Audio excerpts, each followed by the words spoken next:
Am I the idiot for my son will cut off contact with me if I have a baby with my new partner? My 40F son, 22M, has told me in no uncertain terms that we will no longer have any form of relationship or contact at all if I have a child with my partner, 25F. Small bit of background for context. I became pregnant with my son, Jay, at 17, married his father at 18 and stayed with him through my 20s/early 30s.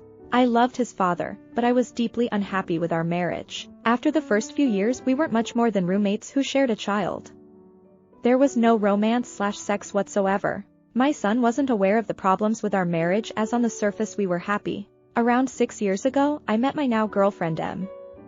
Regrettably, we began our relationship whilst I was still married. This carried on for about a year, until Jay left for university at 18 and I finally had the courage to come clean and leave my husband. My husband wasn't surprised and after getting over the initial anger at my affair, we split fairly amicably and remained friends. My son however was furious at me for breaking up the family and couldn't understand what had happened. After around 6 months I told him that I'd left his father for another woman.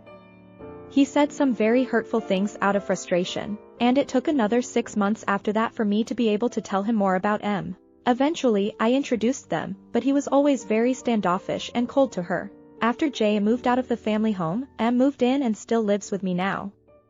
I have quite honestly never been happier. My relationship with Jay improved and he seemed to have moved past his lingering anger. He even started to be more friendly with M and things were going well. Last week Jay visited the house to use my printer as he needed to print out some tickets.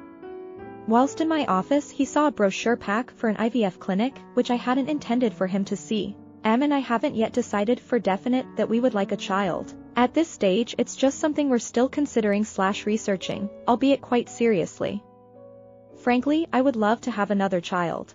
I adore my son with all my heart and raising him was wonderful, so I can only imagine how it would be to raise a child with a woman that I love.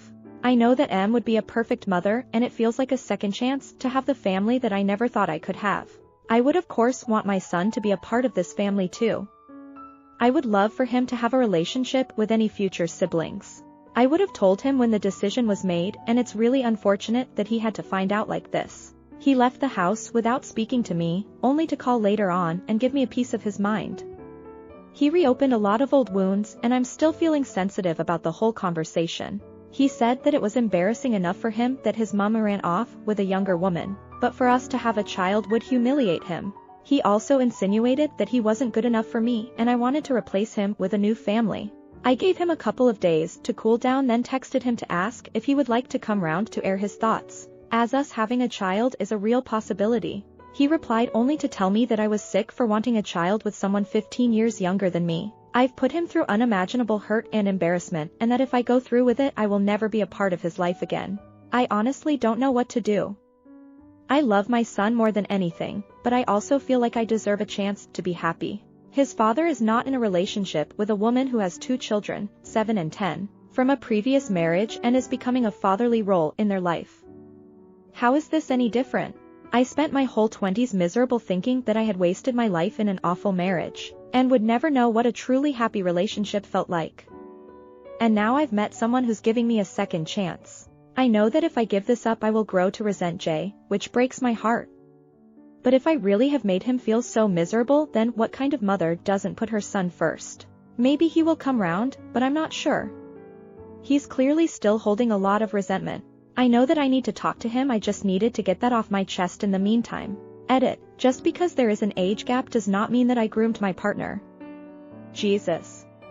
She was a 20-year-old adult when we met and we've been in a happy relationship for years. We're not the first couple with an age gap and we won't be the last. Edit 2, I can see how much I've hurt my son. I wish I would have done things differently, but this is the situation that I'm in now and I can't change the past. I stayed with my ex-husband for so long because I thought it was the right thing to do. For years and years I repressed confusion and pain. I didn't make a one-off mistake. I consciously chose to cheat on my husband for a year and, frankly, I never once felt guilty for betraying him. The only thing I feel guilty for is hurting my son. When I say that Emma is my second chance at a family, I don't intend for this to mean my son doesn't make me happy. Jay is perfect and anyways has been. But I was never in love with his father. I am in love with M. Even if we don't have children, I want the relationship to last. I need to let him know that he's my priority. I love him and respect him, and if it comes down to losing him or having another child, I would choose him. But baby or not, M is here to stay. Comment 1. Your son is unhappy that you cheated on his father/broke up your first family with a teenager. Your son probably sees your relationship with this woman, and now your new desire to have a kiddo with her as tossing your original family aside for your second chance at the family you wanted, or however you grossly phrased it. Can you not see that your teenage son most likely, and continues to struggle with, what seems to be you replacing your old partner and your teenager with a new partner who was a teenager? It's not logical, but everything he thought he knew about you and his family was tossed out the window with your new and improved same-sex teenaged partner. Now you're talking about a kiddo and second chances, and you're hoping that he'll just be okay with it? I don't think he was nor will be okay until he is able to speak to someone who can help him sort out his feelings. Comment 2. Do not equate your situation to that of your ex-husband, they are not the same. It feels like a second chance to have the family that I never thought I could have. To him, this will sound like BS. You had a family with him and his dad. It really does sound like you are replacing him. That family 1.0 is in the garbage bin of the past and you are all in on family 2.0. If I really have made him feel so miserable, then what kind of mother doesn't put her son first? He has straight out told you that your actions have hurt him. I've put him through unimaginable hurt and embarrassment. So why the statement above? You cheated on his dad, broke up his family and got with a much younger partner, closer to his age than yours. Those are facts, do not try and deny them. No wonder he is pissed off. Just accept that your relationship with your son is collateral damage from your search for happiness. Nothing of what you did is consequence-free. He may or may not come around. That's his choice to make, like you made yours. Now for the next story. Am I the idiot for my son won't talk to me anymore because of my infidelity? Not sure how to deal with this. As the title states, my 16-year-old son has completely stopped communicating with me since he learned of the reason his mother and myself separating. Around 7 months ago, my wife caught me cheating on her. I am not here to discuss that. I am already well aware of the extent to which I fucked up and completely disregarded my marriage vows. I'm working as diligently as possible to make this process as easy as possible for both my wife and our son. However, since we have begun the process of separation, my son has entirely stopped talking with me. Whenever he comes over to my house, he barely speaks more than a few words here and there, and actively either tries to ignore me while together at home, or stays out with his friends for as long as possible in an effort to avoid me. I've attempted to talk with him about how I completely understand the reason for his anger and frustration, and he has every reason to be angry with me, but that I still love and care for him greatly and our separation won't ever change that. Even so, we haven't had a proper conversation for months. I took him out to dinner a few days ago, in an attempt to somehow bridge the gap between us and in some way improve our relationship. I tried to engage him in conversation, but he remained quiet for the duration of our dinner. I could feel the anger rolling off of him, and it hurts me deeply to have him feel this way towards me. Towards the later part of the evening, when we were about to leave, he told me, "I fucking hate what you did to our family. I hate hearing mom cry every night because of you. She thinks I don't hear her, but I do. You completely destroyed our family and I don't think I can ever forgive you for that." He left and has ignored all of my calls and texts since. I have been extremely stressed the past few days, and am at a loss as to how to proceed. I thought perhaps over time our relationship would improve, but it seems as though if I were to remain patient, our relationship will be irrevocably damaged. I love my son dearly, and I'll do whatever it takes to make us as close as we once were. I understand this is a very emotional topic for many, but I really need some advice as to what to do. What can I do to improve this situation? Comment 1. This.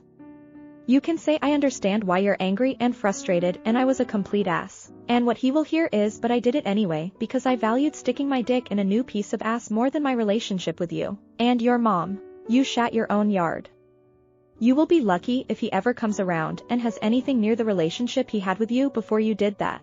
So short of going back in time and undoing it, there's nothing you can do except leave him alone and give it time. The more you push to fix your relationship, the more he will feel like you're pushing him to forget what you did to his mom/your family. Concentrate on figuring out why you wanted to do that and fixing yourself, but leave him out of it. It's not his job to make you feel better and you can't control his emotions. A coworker of mine had this happen to her, and it took her daughter years to even want to talk to her dad again, and several more years to actually want to spend time with him. Even so, he will never again be her priority. If it is a choice between doing X with her mom and Y with her dad, even if Y costs 10x the amount and is a once-in-a-lifetime thing, she will choose her mom. Her mom even encourages her to visit her dad, but she will only see him on her terms, and the visits are few and far between. Comment 2. You are probably going to have to be more patient. There isn't anything you can do to make your son want to interact with you. It's going to have to be his decision. What is on you is to continue to present no other obstacles to your reconciliation. Be available to him without pressuring him. Give him the space he needs to figure out his place in this new social environment while affirming your love and commitment to him. Accept that the process could take a while, that there may be permanent changes to your relationship because of these shifts. Take a step back from the intensity of the situation with your son and ground yourself as well. It is natural to want to fix things, but aside from avoiding actions that further repel your son, there is very little you can do. Besides, you won't be well equipped for this if you only focus on what is going wrong with the relationship with your son. The stress can make you more emotionally brittle and liable to snap at or withdraw from your son when your expectations or desires for bonding aren't met. Instead, focus on what lies within your control. Be the best person you can be, and you will be well positioned to repair and recreate the relationship you want with your son. Now for the next story. Am I the idiot for not telling/forcing my kids to talk to their mother after she cheated on me, and they decided to cut contact with her? I am 40M, my daughter is 17F, my son is 15M, and my now ex-wife is 45F. So if it wasn't obvious from the title, me and my wife quite recently divorced. After she cheated on me, however, I feel the way she cheated is relevant to why my kids no longer want her to be part of their lives, at least for now. Me and my wife prior to her cheating could have been described as a model couple, I guess. We had been married for 19 years. We were still in love, at least that was the impression I had. We were still romantic. Went out on dates, physically intimate, you name it. Essentially most of the struggles other long-term couples have after more than a few years of marriage, where things our marriage did not suffer from. Now I work for a large corporation which forces me to travel quite a bit for work, which translates in me being gone for about 2 months out of every year. Well, it turns out my ex used me being gone on business trips as a chance for her to cheat. So about a year ago, I got home from one of these trips, and after being welcomed back home by my family, my daughter asks me to speak in private, which is where she revealed she found out my wife was cheating on me, photographic evidence and everything, nothing explicit, just a few pictures on her phone of my ex-wife making out with some dude in a coffee shop, and she told me she had been suspecting it for quite a while. Of course I was completely in shock, but I chose to confront my wife about it the same night, and it devolved into her admitting to everything, begging me to stay with her, and claims that she did not know what got into her. Again, as the title reveals, I decided to file for divorce, and that's that story. It's a lot longer, but I do not feel it's relevant to what I am asking. Well, my daughter told her brother, and they pretty much decided that they want to live with me and want nothing to do with their mother. And as a result, my wife has been begging me to talk to them about it, but I have refused. In my eyes, I or my kids did nothing wrong here. I was not the one who told my kids about it. She caused them to find out herself, and I happen to think our kids are old enough to decide for themselves whether they want someone like her in their lives or not. Me talking to them would just be a disingenuous attempt at forcing them to go see her, and after the divorce, I have no interest in putting that on them. It caused more than enough stress. Of course, if they decide they want her in their lives in the future, I certainly won't stop them. Meanwhile, my own sister and my ex-wife's family have been badgering me about forcing my kids to go see her, as it is cruel and bad for them not to. Also, she could technically sue for partial custody, but given the age of our kids, that would pretty much be completely in vain. Comment 1. I'm one of those kids who was forced to see their mother. My situation was a bit more severe, but I can tell you that it took a long time for me to rebuild trust with the adults. That pushed me into a situation I was not ready for, or even interests in, just because, well, she's your mother. Some relationships never recovered. You're doing the right thing by letting them lead on how they want to approach the situation. They are young adults. Find a counselor they are comfortable with. Don't settle. Mine was amazing, and she was the last of 9, an unassuming mom in a tiny office with unkempt old sofas. Don't be sold on fluff. Find someone they connect with. You're doing a good job, Dad. Forcing them will create more trauma. Your daughter witnessed something that tore the fabric of her family apart. Why is no one else but you acknowledging what happened to her as traumatic? Can confirm. Am adult child of a NPD with Munchausen's. Still alive. Comment 2. NTA, however, I went through a similar situation as a child, and I wanted nothing to do with the parent that cheated for a while. I probably would have been angry and resentful for a very long time, never seeking out a relationship with them. However, my other parent encouraged me to talk to them, but never forced me. I urge you to consider encouraging your kids to keep an open mind and see their mom as a human who fucks up just as much as anyone else. I'm so eternally grateful my parent modeled forgiveness and openness for me towards the one who cheated. They never got back together but made sure I could have a relationship with both for my benefit, and that gave me so much stability.